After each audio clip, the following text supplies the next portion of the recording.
Hello બાળકો, નમસ્તે. ધોરણ 4 વિષય હિન્દી અને આજે આપણો લેક્ચર નંબર છે 12. જુઓ બેટા, આપણે 3 પાઠ સુધી જોઈ લીધું છે, ગિનતી સુધી. હવે પાઠ નંબર 4 જોઈશું, અપને બારે મેં, એટલે કે પોતાના વિશે. આપણા પોતાના વિશે શું વિચારી શકીએ? આપણા જે પોતાના સંબંધી છે, બહેન છે, ભાઈ છે, મમ્મીના ભાઈ છે, એમને શું કહેવાય, એ બધા વિશે છે પાઠ તો આપણે જોઈશું. જુઓ બેટા, એમાં મેરા નામ ખાલી જગ્યા હે એટલે પહેલાં તમને સમજાવી દઉં. ચોપડીમાં તમારે પૂરવાનું મેરા નામ ખાલી જગ્યાએ, તો તમારે તમારું પોતાનું નામ લખવાનું. મેં ખાલી જગ્યા કક્ષા મેં પડતા હું. તમે કયા ધોરણમાં ભણી રહ્યા છો? 4થા ધોરણમાં ભણી રહ્યા છો. પણ ધોરણને શું કહેવાય? કક્ષા. મેં એટલે હું 4થા ધોરણમાં ભણું છું. તો તમારે શું લખવાનું? મેં ચૌથી. પણ શું લખવાનું? ચૌથી. મેરા નામમાં તમારું પોતાનું નામ અને મેં ખાલી જગ્યા કક્ષા મેં પડતી હું. જો પડતા હું એટલે છોકરો હોય તો પડતા હું કહેવાય, અને છોકરી હોય તો પડતી હું કહેવાય. એ તો તમને ખબર હશે બેટા. એટલે શું કરવાનું? મેં ચૌથી કક્ષા મેં. જો છોકરી હોય તો પડતા હું ચેકી દેવાનું, પડતી હું લખવાનું, ને છોકરો હોય તો પડતી હું ચેકવાનું. એટલે તમારે શું લખવાનું? ચૌથી. નંબર 3, મેં ખાલી જગ્યા નામક ગાँव में रहता हूँ. रहती હું. તો મેં તમને હમણાં કહ્યું એ પ્રમાણે ખબર પડી જશે તમને. છોકરો હોય તો રહેતા હું લખવાનું, છોકરી હોય તો રહેતી હું. પણ મેં ખાલી જગ્યા નામક ગાँव में, તો તમે જે તમારા ગામનું નામ હોય, આ તો એક લખવા ખાતર છે. એટલે તમે જે ગામ હોય કે તમે જે સોસાયટીમાં રહેતા હોય એનું એમનું નામ લખી દેવાનું. મેરે પિતા કા નામ ખાલી જગ્યાએ, તો તમારા પપ્પાનું નામ લખી દેવાનું. મેરી માँ કા નામ ખાલી જગ્યાએ, તો ત્યાં શું કરવાનું? મમ્મીનું નામ લખવાનું. મેરે ભાઈ કા નામ ખાલી જગ્યાએ, તો તમારે ભાઈ હોય તો ભાઈનું નામ લખવાનું, અને ભાઈ ન હોય તો નહીં લખવાનું. કંઈ નહીં, કાકા બાપાનો છોકરો એનું પણ નામ તમે લખી શકો છો. એક સમજવાનું જ છે બેટા, ચોપડીમાં છે તો આપણે સમજવાનું છે. મેરી બહન કા નામ ખાલી જગ્યાએ, તો તમારે પોતાની બહેનનું નામ લખવાનું. આમ તો હું ચોપડીમાં પૂરત, પણ હું કારણ કે આ પોતાના ફેમિલી વિશે જ છે, પોતાના ઘર વિશે જ છે, તો એમાં તમારે પોતાનું જ નામ લખવાનું. એટલે મારું પૂરેલું વ્યર્થ જાય. એટલે હું તમને સમજાવી દઉં એ પ્રમાણે તમારે લખવાનું છે. મેરી બહન કા નામ ખાલી જગ્યા હે, તો તમારે તમારી બહેનનું નામ લખવાનું. મેરે ચાચા કા નામ ખાલી જગ્યા હે, એટલે ચાચા એટલે કે કાકા, તમારે તમારા કાકાનું નામ લખવાનું. મેરી બુઆ કા નામ ખાલી જગ્યા હે, તો તમારે તમારી ફોઈનું નામ લખવાનું. હવે નીચે 10મું છે, આપકે પરિવાર મેં કોણ કોણ હે? સાચું યા ખોટું ચિહ્ન લગાવી. હવે તમારે જો માતા હોય તો તમારે શું કરવાનું? સાચું કરવાનું. પિતા હોય તો સાચું, ભાઈ હોય તો સાચું, ન હોય તો કંઈ નહીં કરવાનું, ખોટું કરવાનું. અને બહેન હોય તો સાચું કરવાનું. દાદી હોય, દાદા હોય, જો હોય તો સાચું કરવાનું, ન હોય તો ખોટું કરવાનું. ચાચા હોય તો સાચું કરવાનું, ચાચી ન હોય, ચાચી ન હોય તો શું કરવાનું? ખોટું કરવાનું. જો ચાચી હોય એટલે કે કાકા કાકી બંને હોય તો બંનેમાં સાચું કરવાનું.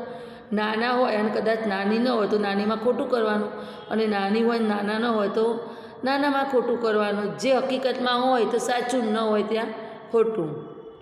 ફૂફા એટલે ફુવા, અને બુઆ એટલે ફોઈ. મેરે દોસ્ત કે મેરી સહેલી કા નામ ખાલી જગ્યા હે. જો તમારે ભાઈબંધ હોય તો એનું નામ લખવાનું, બહેનપણી હોય તો બહેનપણીનું નામ લખવાનું. મુझे ખાલી જગ્યા ખેલના પસંદ હે, તો ક્રિકેટ રમવાનું પસંદ હોય તો ક્રિકેટ લખો છો. જે તમને રમવાનું ગમે એ લખવાનું. મેરે અધ્યાપક મેરી અધ્યાપિકા કા નામ ખાલી જગ્યાએ, જો તમારા શિક્ષક હોય એમાં શિક્ષિકા હોય તો તમારે ટીચર હોય તો ટીચરનું નામ લખવાનું, સર હોય તો સરનું નામ લખવાનું. એ રીતે મેં સુબહ ખાલી જગ્યા બજે ઉઠતી હું. તો જો તમે 6 વાગે ઉઠતા હોય તો 6 વાગે લખવાનું, 7 વાગે ઉઠતા હોય તો 7, અને 10 વાગે ઉઠતા હોય તો 10 વાગે. પણ કોઈ 10 વાગે તો નહીં લખો, ભલે ને લેટ ઉઠતા હોય પણ લખવાનું તો 6 વાગે જ લખશે બધા, મને વિશ્વાસ છે. મુझे ખાલી જગ્યા જ્યાદા પસંદ હે, તો તમને જે પસંદ હોય એ લખવાનું. એમાં નહીં લખો તો ચાલશે, નીચેનું કોષ્ટક છે એમાં ભરવાનું છે. એમાં જુઓ, ખાલી એક આપણને 16મો વિકલ્પ આપી દીધો છે કે મુझे ખાલી જગ્યા જ્યાદા પસંદ હે, તો નીચે જે વધારે પસંદ એમાં લખવાનું છે ખેલ. તો શું? જૈસે એમાં જો ખેલ એટલે તમને રમત વધારે કઈ ગમે છે? ક્રિકેટ લખેલું જ છે, ઉદાહરણ આપ્યું છે, ક્રિકેટ લખ્યું છે. એ પ્રમાણે ખિલાડી, તમને કયો ખેલાડી વધારે ગમે છે? સચિન તેંડુલકર બહુ ગમે બધાને, તો શું લખવાનું? સચિન.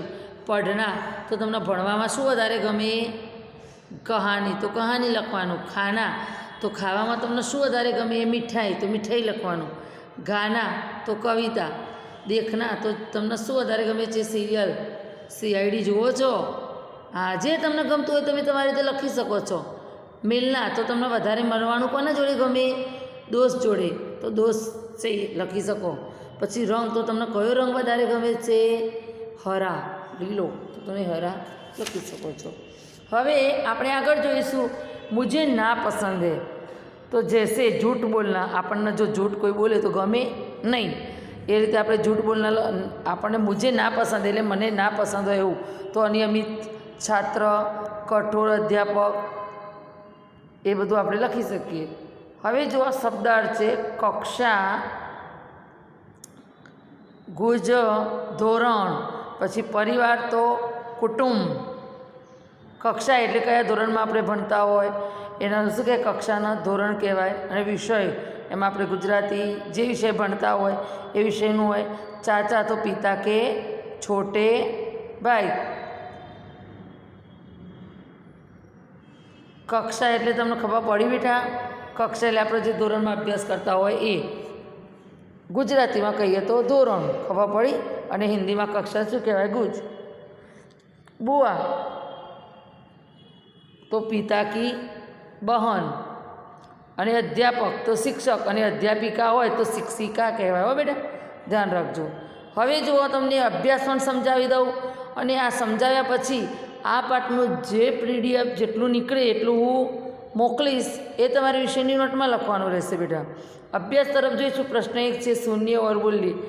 અ છે ગાંવ, કક્ષા, અધ્યાપક, બુઆ. ખાલી સાંભળવાનું છે અને બોલવાનું છે. અ. બ, મેં વિદ્યાર્થી હું, એટલે હું વિદ્યાર્થી છું. નંબર 2, મેં ચોથી કક્ષા મેં પડતા હું, હું ચોથા ધોરણમાં ભણું છું. મેં ચૌથી કક્ષા મેં પડતી હું, હું ચોથા ધોરણમાં ભણું છું. हमारी पाठशाला का नाम सरस्वती विद्यालय છે. हमारी એટલે અમારી શાળાનું નામ સરસ્વતી વિદ્યાલય છે. प्रश्न नंबर 2 જોઈશું. प्रश्नों के उत्तर दीजिए. એમાં आपका नाम क्या है? તો આપણે લખીએ કે મેરા નામ, ધારો કે મારું નામ શું છે? અરુણા મેડમ. તો હું શું લખીશ? મેરા નામ અરુણા બહન હૈ. હવે તમારું નામ હોય તો તમારું જે નામ હોય તમે લખી શકો છો. મેરા નામ કરીને તમારું નામ લખી દેવાનું. आपके पिताजी का नाम क्या है? તો તમારે શું લખવાનું? મેરે પિતાજી કા નામ, તમારા પપ્પાનું નામ જે હોય એ લખી દેવાનું. आपकी माताजी का नाम क्या है? તો તમારે શું લખવાનું? મેરી માતાજી કા નામ, જે હોય, શિલ્પા બહન હોય કે જે બી કોઈ બી નામ હોય, કોકિલા બહન હોય, જે હોય એ નામ તમારે લખવાનું. મમ્મીનું નામ લખવાનું. પ્રશ્ન નંબર 3, પઢીએ ઓર લીખીએ. હવે જુઓ, તમારે ચોપડીમાં જે મેં પ્રમાણે પૂરી છે, પરિવાર લખેલો છે, તમારે જોઈ જોઈને પરિવાર લખી દેવાનું. સહેલી તો સહેલી લખવાનું. દોસ્ત તો દોસ્ત લખવાનું. અધ્યાપક તો અધ્યાપક લખવાનું. એ જ પ્રમાણે જો ચોપડીમાં જે લખેલું છે ગાંવ, પછી કક્ષા, અચ્છા, ખિલાડી, એ બધું લખેલું છે, જોઈ જોઈને એમાં ચોપડીમાં પૂરી દેવાનું. હવે જુઓ બેટા, આપણે આગળ જોઈશું કે સ્વાધ્યાય તરફ જોઈશું. જો સ્વાધ્યાય પણ તમને સમજાવી દઉં બેટા. પ્રશ્ન નંબર 1 છે સહી જોડે બનાવીએ. અ અને બ છે, એમાંથી તમારે સાચી જોડ બનાવવાની છે. સહી જોડ બનાવીએ એટલે સાચી જોડ બનાવવાની છે. પિતા, તો એના સામે શું જોડીશું આપણે? માતા. ભાઈના જોડે શું જોડીશું? ભાભી. પછી ચાચાના જોડે ચાચી. મામા જોડે મામી. દાદા જોડે દાદી. प्रश्न नंबर 2 જોઈશું. कोष्टक से उचित शब्द चुनकर वाक्य पूर्ण कीजिए. કૌંસમાંથી તમારે યોગ્ય શબ્દ પસંદ કરીને વાક્ય પૂરું કરવાનું છે. એમાં જુઓ તમારે તો તમારી મેડમનું જ નામ આવી ગયું. સરસ. શું છે? અરુણા ચોથી કક્ષા મેં ખાલી જગ્યા હે. તો હવે ત્યાં સારું લાગે પડતા હે? નહીં. મેં તમને હમણાં સમજાવ્યું હતું કે છોકરો હોય તો પડતા લખાય, પણ છોકરી હોય તો પડતી હે એમ લખવાનું. लड़का खेल खाली जगह है रहे है कि रहा है? लड़का खेल रहा है। मैं माता पिता का आदर खाली जगह है करता हूँ कि करते हैं? करता हूँ। मैं પૂરેલું છે જોઈ જોઈને તમારે પૂરવાનું છે। कोष्ठक में से उचित शब्द चुनकर खाली जगह भरिए। मैं, मुझे, मेरी, मेरे। હવે જો ખાલી જગ્યા લડકી હું તો શું આવશે? मैं लड़की हूँ। खाली जगह पिता किसान है। मेरे पिता किसान है એટલે કે મારા પપ્પા ખેડૂત છે। ખાલી જગ્યા માતા ઘરકામ કરતી है તો શું આવશે? मेरी, मेरी माता घरकाम करे छे। खाली जगह खेलना अच्छा लगता है। मुझे શું આવશે? मुझे મને રમવાનું સારું ગમે છે। प्रश्न नंबर 4, अपनी सखी के अपने दोस्त का परिचय लिखिए। હવે યોગ્યતા વિસ્તાર છે हमारे रिश्ते वाले। જુઓ આમાં જે છે એ પણ તમને સમજાવી દઉં। પીડીએફમાં તો એવું જે મોકલી દેશે એમાં આવી જ જશે, પણ તો એ છતાં સમજાવી દઉં કે પિતા કે પિતા એને શું કહેવાય બેટા? દાદા। આ સમજવાનું જ છે। ચોપડીમાં જે પૂરવાનું આવે એટલું પૂરવાનું, પછી પીડીએફમાં તો જે મોકલું ને જે કહું એ પ્રમાણે જ કરવાનું બેટા।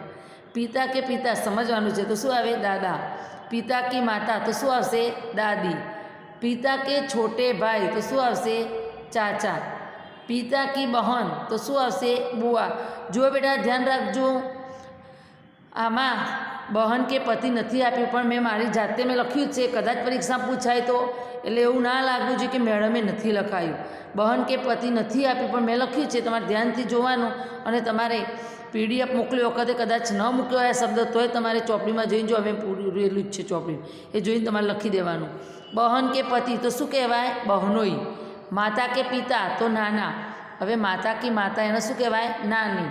હવે માતા કા ભાઈ તો મામા। અને માતા કી બહન તો શું કહેવાય? મૌસી। હવે જુઓ તમારે પીડીએફમાં મોકલું એટલે આ બહન કે પતિ લખેલું ન હોય તો તમારે આ જે લખાવું પિતા કે પિતા, દાદા ને બધું લખાઈશ, અને એ વખત આ નહીં લખેલો હોય શબ્દ તો તમારે લખી જ દેવાનું। બહન કે પતિ તો બહનોઈ, એ તમારે જોઈ જોઈ નોટમાં પણ લખી દેવાનું છે। હવે જુઓ મેં તમને આ સમજાવ્યું એ મને વિશ્વાસ છે કે તમને ખ્યાલ આવી ગયો હશે બેટા। હવે જ્યારે આ લેક્ચર છે એમાંથી આમાં જેટલું પીડીએફ નીકળે એટલું હું તમને પીડીએફ કરીને મોકલીશ, તમારી વિષયની નોટમાં લખવાનું। અને પરીક્ષા આવી રહી છે બેટા તો મોઢે પણ કરજો। ઓકે, ધન્યવાદ।